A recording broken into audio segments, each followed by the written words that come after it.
नमस्कार, IBC 24 देख रहे हैं आप और मैं हूं आपके साथ अविनाश कर। 10 बजे रात पूरे दिन की बात में आपका स्वागत है। ग्वालियर में गुर्जर महापंचायत के दौरान जमकर हंगामा हुआ। भीड़ नियंत्रित करने पुलिस ने आंसू गैस के गोले भी छोड़े। कलेक्ट्रेट में ज्ञापन के दौरान यह हंगामा हुआ है और महापंचायत में देश भर से पहुंचे हैं गुर्जर समाज के नेता। भीड़ ने कई गाड़ियों के कांच तोड़ दिए। पुलिस ने आधा दर्जन से ज्यादा गुर्जर नेताओं को गिरफ्तार किया है। इसका जायजा लिया हमारे संवाददाता नासिर गौरी।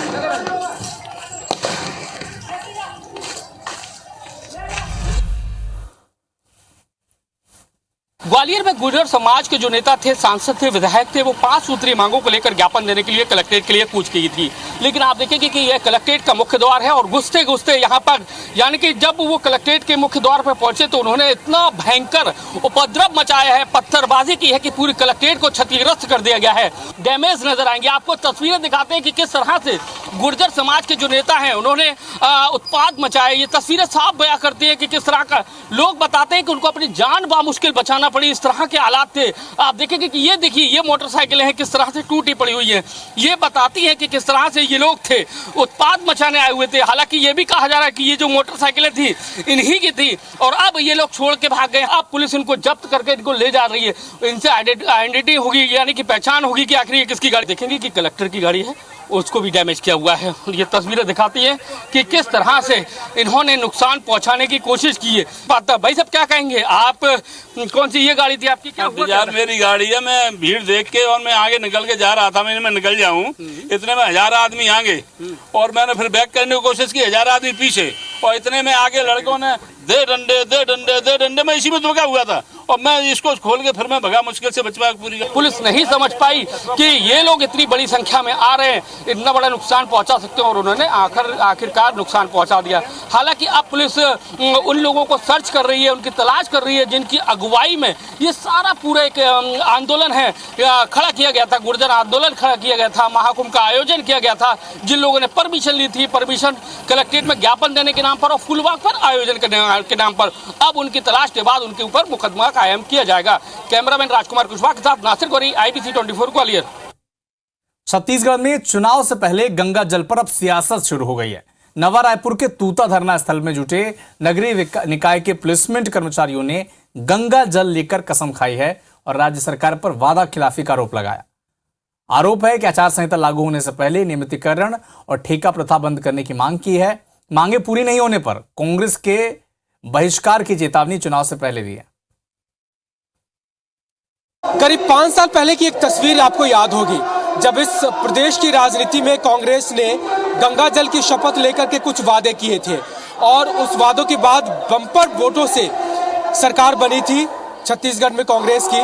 लेकिन अभी आपको पीछे धरना स्थल पे गंगा जल लेकर के कुछ लोग कसम खाते नजर आएंगे और ये कसम क्यों खा रहे हैं, कौन लोग हैं, इनसे ही जरा बात कर लेते हैं। तो ये देखिए, ये गंगा जल पहले लेकर के हाथ में और ये लोग कसम खाने यहाँ पे आए हैं। बताइए क्या कर रहे हैं?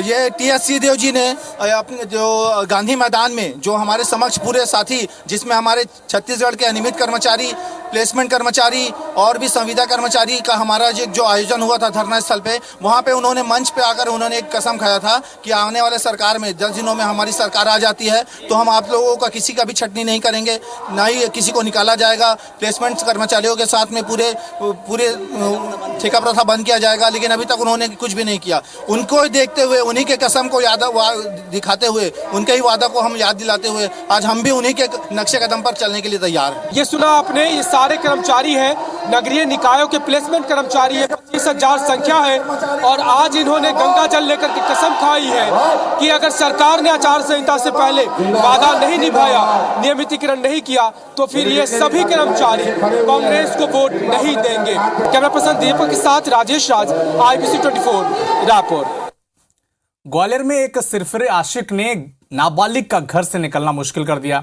दरअसल आरोपी समीर नाबालिग को स्कूल जाते समय रोककर और फोन करके परेशान कर रहा था। मना करने के बावजूद छेड़छाड़ करने से बाज नहीं आया। एक दिन अचानक पीड़ित नाबालिग के घर पहुंचा और कनपट्टी पर पिस्तौल लगाकर बोला, मुझसे शादी कर नहीं तो जान से मार दूंगा। आरोपी पर धर्म बदलने के लिए दबाव भी बनाने का आरोप है। पीड़ित की मां ने बताया कि आरोपी से परेशान होकर नाबालिग ने सुसाइड की कोशिश की, जिसके बाद पुलिस की मदद से गुहार लगाई है। और पुलिस ने शिकायत के बाद पॉक्सो एक्ट के तहत दूसरी धाराओं में केस दर्ज कर आरोपी को गिरफ्तार कर लिया है। समीर खान नाम का लड़का परेशान कर रहा है मुझे। मेले टाइम से वो मेरे पीछे पड़ा हुआ था। मम्मी से मतलब नंबर धोखे से ले गया वो, और उसके बाद वो मेरे को फ़ोन वगैरह लगा के परेशान करने लगा, उल्टे सीधे मैसेज वगैरह रास्ते में जाते क्या मेरे को पीछा वगैरह करना। बहुत घबराई हुई थी। उसने मुझे बताया कि ऐसे ऐसे एक समीर खान नाम का लड़का मुझे परेशान कर रहा है और वो मुझे रास्ते में ब्लैकमेल करता है। वो कहता है मेरे से शादी कर और नहीं तो मैं तेरी माँ को मार दूंगा और तुझे मार दूंगा। शिकायत आया था, बार बार इनके पीछे पड़े हैं, वार्निंग देने के बाद भी इनको स्टॉक कर रहे हैं। तो इनके कंप्लेन के बेसिस पे हमने वो लड़के के ऊपर 354C का FIR दर्ज किया है और वो बच्चा 18 साल से नीचे नाबालिग होने की वजह से पॉक्सो की रेलेवेंट सेक्शंस भी डाला है। आरोपी कल गिरफ्तार हुआ था, अभी कोर्ट में पेश हुआ है। अपने घर के धार्मिक कार्यक्रम में शामिल होने के लिए अनुमति नहीं मिलने से नाराज बैतूल जिले की पूर्व डिप्टी कलेक्टर और छतरपुर की SDM निशा बांगरे ने इस्तीफा दे दिया था, लेकिन उनका इस्तीफा अब तक मंजूर नहीं हुआ है। अब बांगरे ने इस्तीफा मंजूर करने के लिए अपर कलेक्टर को ज्ञापन सौंपा है। निशा का कहना है मुझे अपने ही घर के कार्यक्रम में सर्वधर्म प्रार्थना में जाने की अनुमति नहीं मिली, इसी चलते उन्होंने अपने पद से इस्तीफा दिया था। मैंने अपने अधिकारों की रक्षा नहीं कर पा रही थी, इसीलिए मैंने इस्तीफा दिया था। अब मैं बंधुआ मजदूरों की तरह नहीं रहना चाहती, अब मैं चुनाव लड़ना चाहती हूँ, इसीलिए मेरा इस्तीफा स्वीकार किया जाए। अभी तो अंगड़ाई है।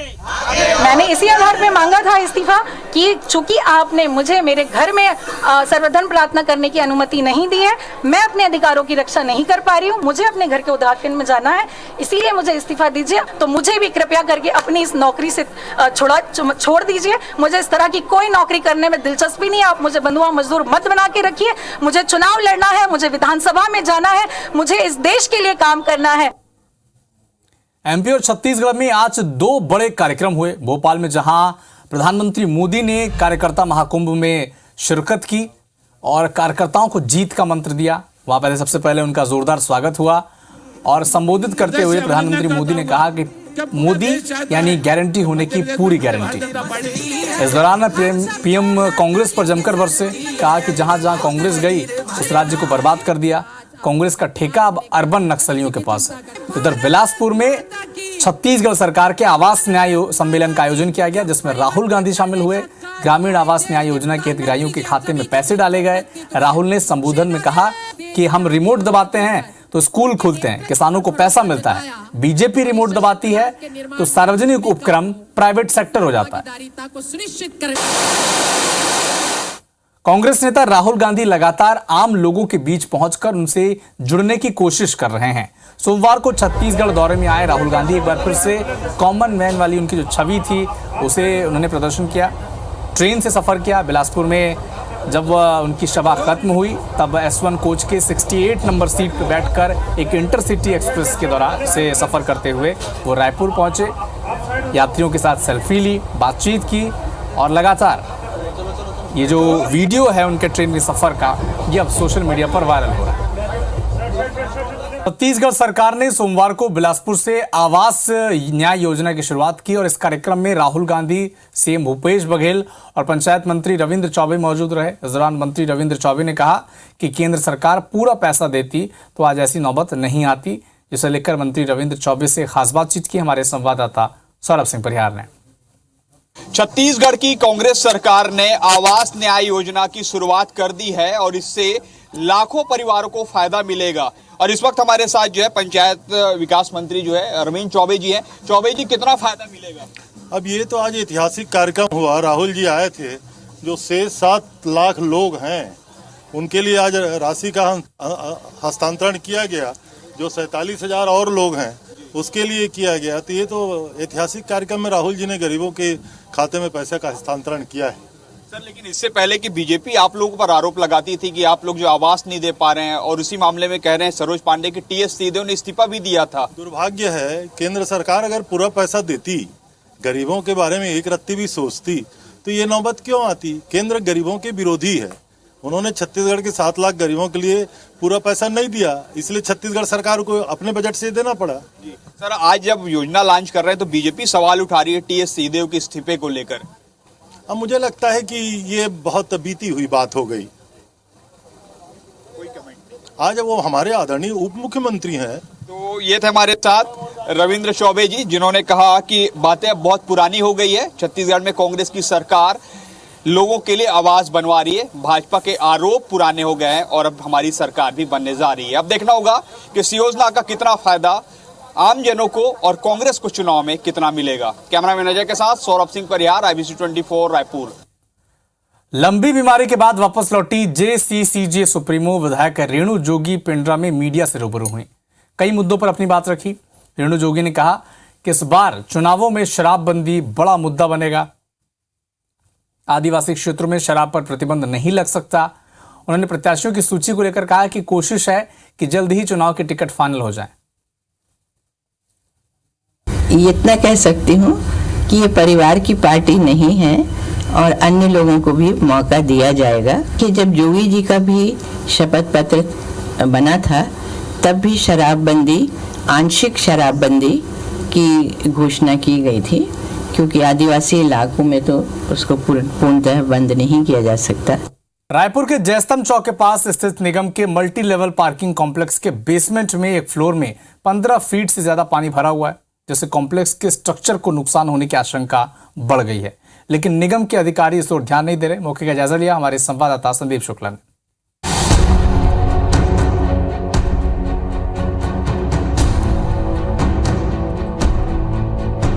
कुछ दिनों पहले रायपुर के हृदय स्थल जयस्तंभ चौक के पास जो मल्टी लेवल पार्किंग है, वहाँ एडिशनल एसपी ऑफिस के ठीक नीचे नाबालिग से दुष्कर्म का मामला सामने आया था।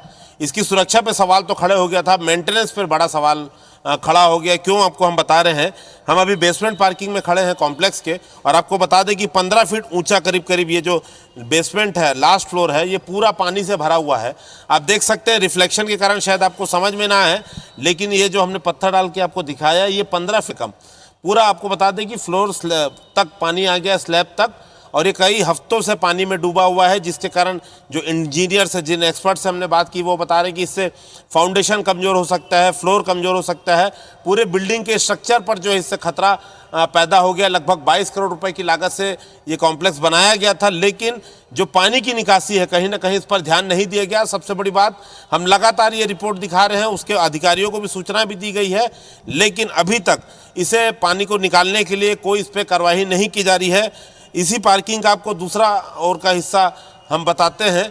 आपको बता दें, यहीं पर दुष्कर्म हुआ था, तो हमने सोचा था कि भाई नगर निगम की टीम आएगी, स्मार्ट सिटी के लोग आएंगे, इसका जायजा लेंगे सुरक्षा को लेकर, लेकिन यहाँ कोई पहुँचा नहीं है। साफ पता चल रहा है, ये देखिए पानी अभी भी देखिए अब किस कदर यहाँ पर भरा हुआ है। ये 15 से 17 फुट पानी है, भरा हुआ है। यहाँ तो और भी स्थिति है, बुरी है वो, और नीचे जाने के सभी रास्ते बंद है। सबसे बड़ी बात, सुरक्षा के लिए इसमें बैरिकेडिंग करना चाहिए। आसपास के लोग, कहीं अगर कोई घूमने आ जाता है बच्चे, तो रायपुर में 2 बच्चों की ऐसे में जान जा चुकी है। एक आँख खोलने वाली हमने रिपोर्ट दिखाई है। उम्मीद करते हैं पानी जल्द खाली किया जाएगा, ताकि बिल्डिंग का स्ट्रक्चर जो है वो सुरक्षित रहे। कैमरामैन नजीर खान के साथ संदीप शुक्ला, IBC 24 रायपुर। खराब सड़कों को लेकर नरसिंहपुर के सामाजिक कार्यकर्ता और उज्जवल भारत पार्टी के राष्ट्रीय अध्यक्ष ताराचंद पटेल ने अनोखा विरोध प्रदर्शन किया। सामाजिक कार्यकर्ताओं ने ढोल नगाड़ों के साथ सड़क पर गड्ढे में विरोध जताया। बता दें कि नरसिंहपुर शहर के स्टेशन के पास बड़े बड़े गड्ढे हो गए हैं, लेकिन इस ओर जनप्रतिनिधियों का ध्यान ही नहीं जाता और न ही प्रशासन का, जिसका खामियाजा वाहन चालकों और स्थानीय लोगों को भुगतना पड़ रहा है।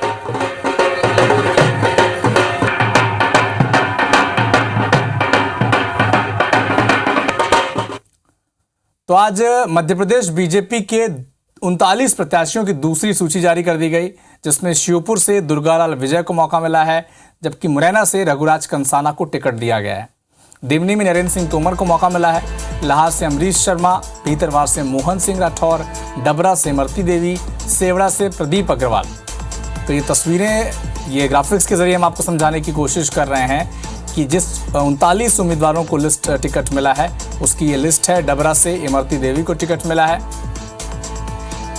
इसके बाद जबलपुर से पश्चिम से राकेश सिंह, कैलाश विजयवर्गीय इंदौर 1 से चुनाव लड़ेंगे बीजेपी की तरफ से। नरसिंहपुर से प्रहलाद पटेल चुनाव लड़ेंगे।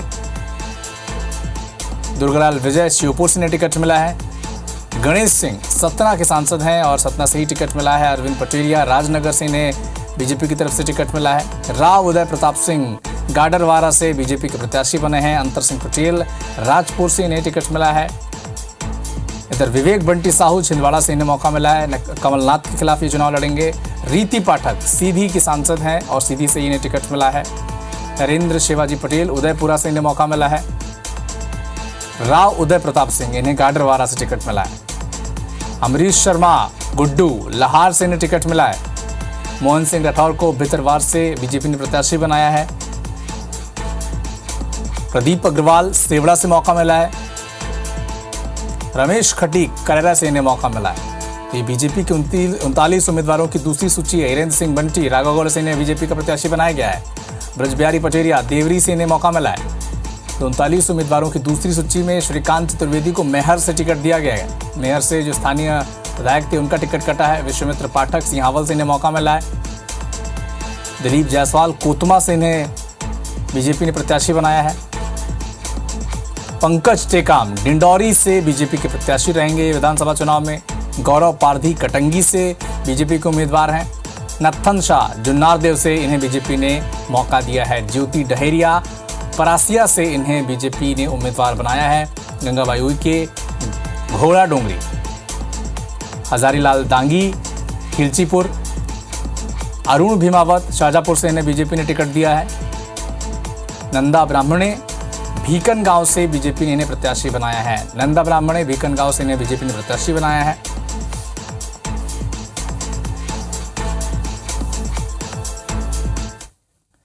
कैंसर और अन्य बीमारियों से बचाव के लिए संजीवनी कैंसर अस्पताल रायपुर में सोमवार को मेडिटेशन कार्यक्रम आयोजित किया और संजीवनी कैंसर केयर फाउंडेशन और पॉजिटिव हेल्थ जोन की ओर से आयोजित कार्यक्रम में प्रवीण ऋषि शामिल हुए।